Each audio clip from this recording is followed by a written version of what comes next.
maka-keep up sa physically demanding na trabaho, inaalagang mabuti ni Almiro Derek Monasterio ang kanyang pangangatawan through diet and exercise. Ang kanyang workout routine silipin sa chika ni Katatibayan.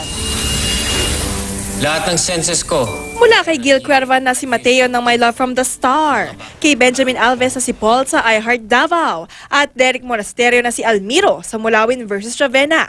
Talagang pang fitspiration ang kanilang six-pack abs. Si Derek, malaki na iginanda ng pangangatawan mula sa arms at back, at syempre ang kanyang midsection.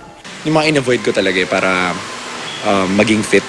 Fast food, soda, pork, sweets, pizza, basta lahat ng may lasa. Ipinasilip ni Derek ang kanyang daily exercise routine. Combination ito ng high-intensity workout, weightlifting, at para ma-achieve ang sexy obliques, may wiper exercise pa. Tig 20-pound dumbbell naman para sa mga braso. At suspended shoulder taps para sa mga balikat. Extra challenge pero kitang-kita ang dedikasyon ni Derek. For his diet, steak for protein at pampa-bulk up. Pero kung nais magbawas ng timbang, kamote at itlog. Kasi yung kamote, good carb siya.